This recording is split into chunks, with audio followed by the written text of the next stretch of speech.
It is Indiana in the Morning, presented by First Commonwealth Bank here on the Voice of Indiana County, WCCS 101.1 FM and AM 1160. And our interview segment right now brought to you by Marcus & Mack, a law firm representing injured people. And joining us now for their school visit for the month of September is the Indiana Area School District. They're on the phone with us right now, and Indiana Senior High Principal Wade McElhaney joins us on the phone this morning. Now, I will apologize to our listeners in advance, Wade, because you were one of my teachers in my senior year. So if I call you Mr. McElhaney, I apologize. But thanks for joining us. That is fine, Josh, and it's been a real joy to watch you grow in your career. And if I could share the story that when you were a senior in my economics class, that you did a career project. And your aspirations at that time were to become a radio announcer, and you see that you have met those goals tremendously, and really appreciated the work that you gave in that class, and help set an example. All right. For what Indiana high school students can do. You're making me blush. Thank you very much. But we've got a lot to talk about today. So first off, I understand we have the leadership seminar. We do, and I also want to thank you for accommodating and being so flexible with the call-ins and managing and multitasking all of this. And I just want to be able to run down real quickly and say, yes, our first person from IAHS is Allie Rutledge, who is a senior, and she'll be talking about activities that are going on in the leadership seminar class, as well as Mr. Lazanik, our athletic director. He'll be talking about some important issues that are going on right now, very relevant to all of our COVID-19 health and safety plans and preparations. And then we thought it would be very relevant to have our high school nurse, Ms. Brenda Pierce, who will be on as well to talk about those health and safety concerns that affect our general school community. But again, I want to thank you for the opportunity to be on here and to invite some important people here this morning. And just want to make sure, is the other line? We're not seeing anything yet. So okay. Allie needs to make that call right now. Then we'll say that. But that great. Well, I'd like to say, Josh, I really commend our school community, especially our students, for the way they have responded in our school, following all those health and safety guidelines and plans. Looking at and helping each other. So that we can have a semblance of normalcy here at the senior high school.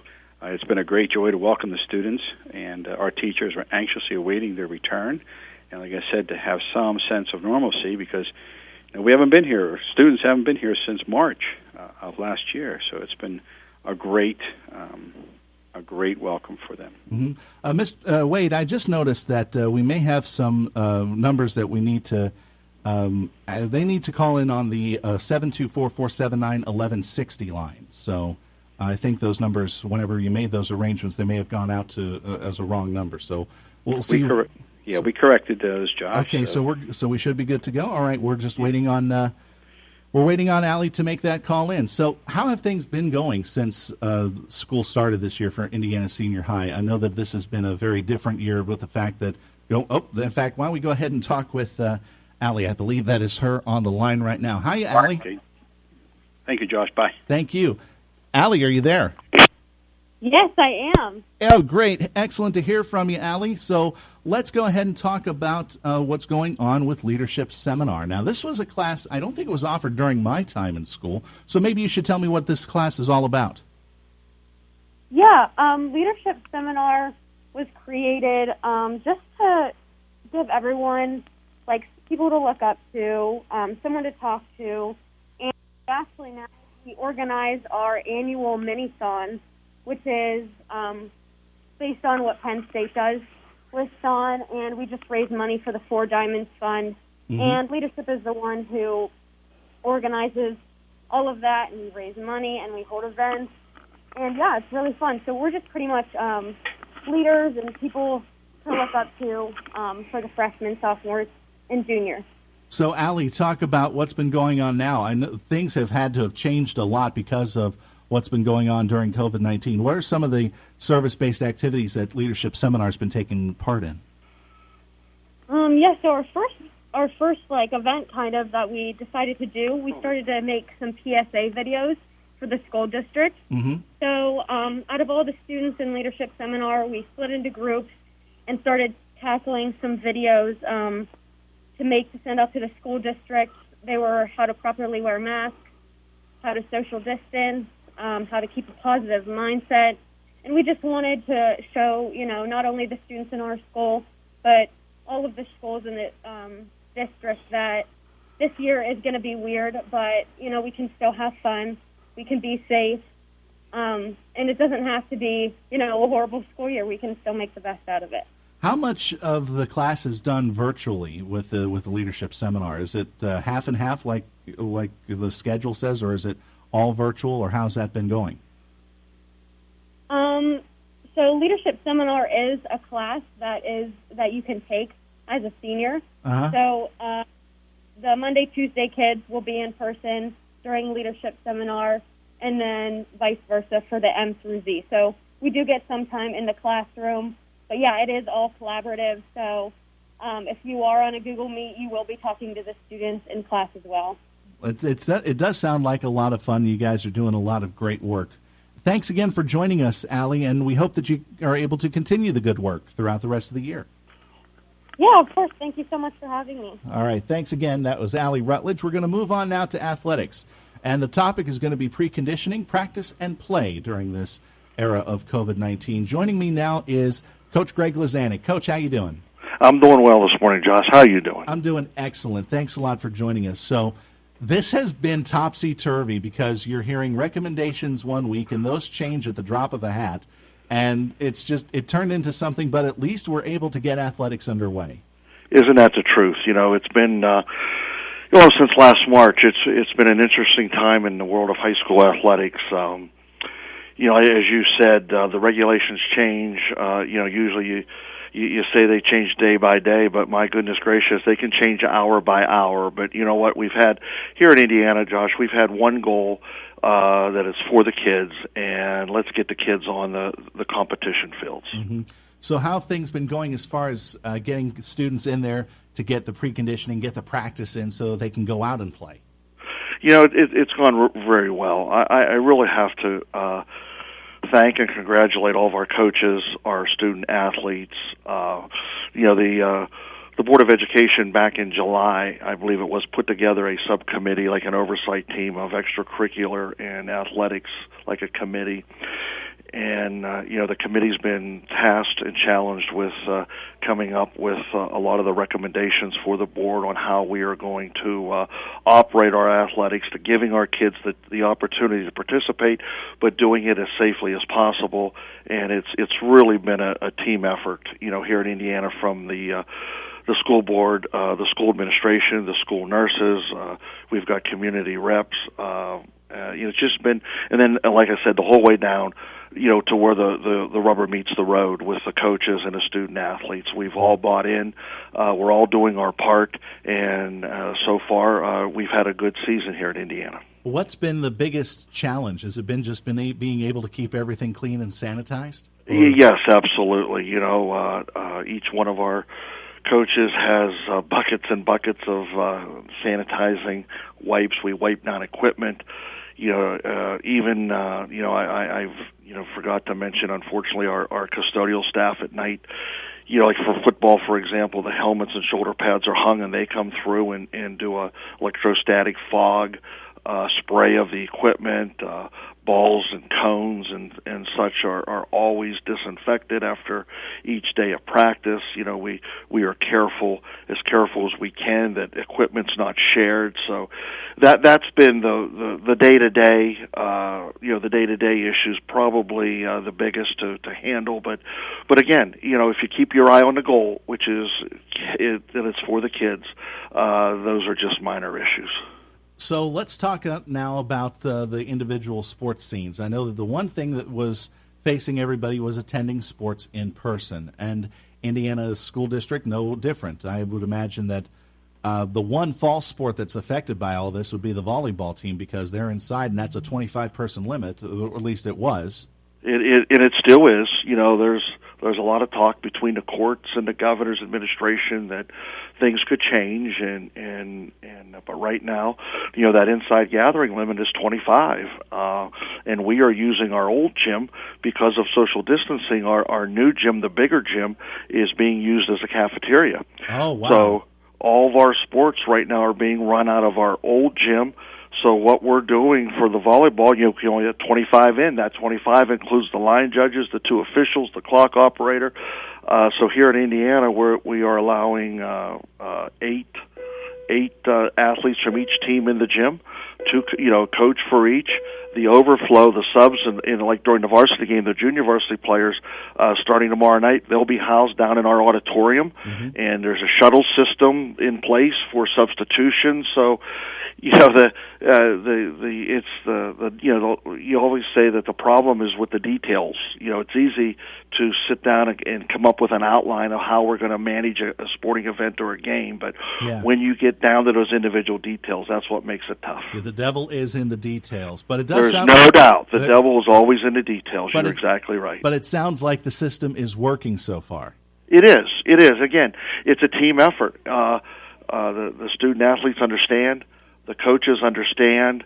Because the bottom line is, we find a way to make it work. We follow the rules, or we risk the privilege of having sports here in Indiana. So that's the goal. That's the message that we're pushing out to our coaches and our student athletes, and so far so good. Let's touch on high school football, the varsity leagues, because we know that attendance is there going to be in question as well, because you've got the team, you've got the cheerleaders, you got the band, you got the coaches, the officials, the other team, and 250 people does fill up pretty quickly.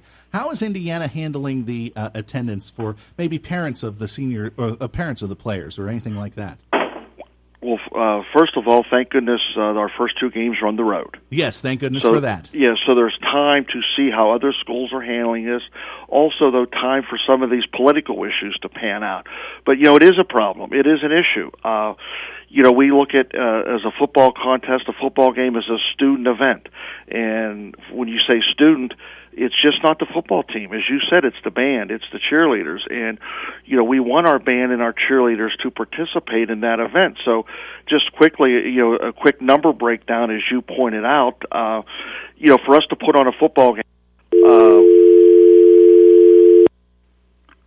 You're still on, Coach. Sorry I'm about still that. on. Okay, I'm sorry. For us to put on a football game, we have, including our players, coaches, trainers, doctors, managers, ball boys, clock operators, game event, security. We have 90 to 95 people right there. Officials count in that. Of course, another team's going to, the visiting team's going to bring 75 to 80. We have 65 in our band. We have 22 cheerleading squad. And if you add all that up, you're right around the 240, 250 mark. And we have not been able to let one person into the stadium yet with the 250 limit. So you can see the issues that we're tackling with right now here at Indiana. But definitely there are efforts underway to make sure that people, if they want to watch the games, I know that we're trying our best here to live stream those games on video online, as well as bring it to them on the radio. But talk about that. That's been something that's been kind of rushed in as well. It sure has. That's another aspect. Again, the devil's in the details. Our football game down in Armstrong was able to let our community tap into their feed for free. Same thing with this coming Friday night with Plum. Through a joint effort here within the school district, we have been able to live stream our volleyball games. Nothing fancy, no announcers, no commentators, but we've made that feed available to our visiting volleyball the school district's community as well, and we hope to be able to do the same thing with a live stream next Friday night for our home opener football game with Greensburg-Salem. All right, and fingers crossed from this old IHS grad that the football team does well. Coach, thanks a lot for joining us this morning here on Indiana in the Morning, and all the best to you and the rest of the athletes. Thanks, Josh. Anytime, you have a great day. All right, thank you. That was Coach Greg Lazanik. You're listening to Indiana in the Morning, presented by First Commonwealth Bank, here on the Voice of Indiana County, WCCS 101.1 FM and AM 1160. Our interview segment is brought to you by Marcus & Mack, a law firm representing injured people. And I felt that this was important enough, so we decided to bring her back on the line here. Here is Nurse Brenda Pierce of the Indiana Area Senior High School. Mrs. Pierce, are you there? Yes, I'm here. Good morning, Josh. Good morning. Glad you could be back on the air with us, even though it is a little bit after 9 o'clock.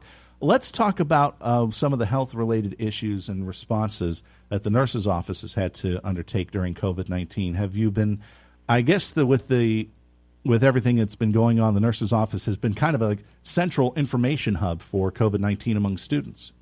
Yes, we're doing a lot of teaching here in our office, and we've had some changes this year with COVID in our office. One thing we've changed is we're asking the parents if their student is not feeling well in the morning, please don't send them to school.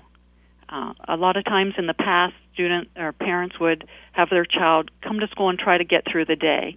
And as a parent, I can understand that. But this year, we're asking the parents to keep their students at home if they're not feeling well in the morning. Mm-hmm. Yeah, kind of that soldier-on technique is not going to work here because of how communicable this coronavirus is. Yes. And here in the nurse's office, we're following the Department of Health guidelines when sending a student home with symptoms. And we have a group A of symptoms that if they have one, that is automatically sent home. And those symptoms include cough, shortness of breath, difficulty breathing, a new loss of scent, smell or taste. Mm-hmm. And then we have a group B where if they have two or more of these symptoms, we're sending them home. And that includes fever, chills, muscle aches, headaches, sore throat, nausea, vomiting, diarrhea, congestion, runny nose, and fatigue. So a lot of those. So it's just basically depending on if a student exhibits those symptoms, whether they fall in one of those groups and whether they need to be sent home or not.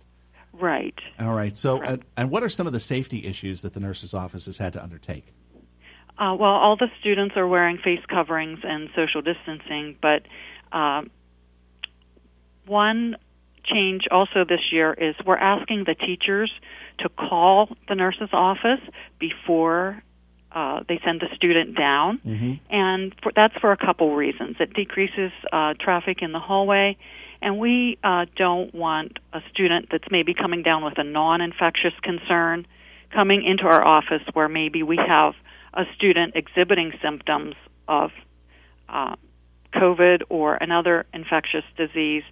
And so much like when you go to the doctor's office and they have you call from the parking lot right before you go in. So we're kind of doing that here, and we want to make sure our office is clear for each student that comes in, mm-hmm. and that they're not being exposed to other students in our close quarters. I'm sure that if the need does arise, that the district does have for you anyway, and for all of the nurses, a lot of the personal protective equipment that we've seen maybe over at IRMC, like the face shields and the extra gloves and gowns or stuff like that to make sure that everything remains safe. Absolutely. We have we're wearing mask and eye protection at all times, and then we also have gowns and gloves, shoe covers, KN95 masks to use. Yes, we have that equipment here. Wow, that's pretty good. So the nurse's office is well prepared for any situation and under normal circumstances, and even more so now because of the fact that we are dealing with something that is very unknown. And how often does the nurse's office receive, I guess, updates from maybe the CDC or the Department of Health or anything like that? I mean, it's updated pretty regularly. Yes. Some days we get updates, daily, and mm-hmm. then sometimes we don't get anything for a couple of days, and it will be maybe once a week we get something. But we're constantly getting updates from both the Department of Health, Pennsylvania Department of Education, CDC. Mm-hmm. Anything else that you wanted to make mention today? I don't think so. Okay, we've kind of covered everything, but I tell you what, I'm glad we had you on again to kind of let everybody know that everything is going good at the nurse's office, and everybody who needs to go down there will be safe. Again, thank you very much for joining us, Brenda, here on Indiana in the Morning. Sorry we had that technical difficulty earlier, but I'm glad that you were able to join us. That's fine, and thanks for having me. All right. That was Brenda Pierce, the high school nurse at the Indiana Senior High School, as part of our high school visit here on Indiana in the Morning.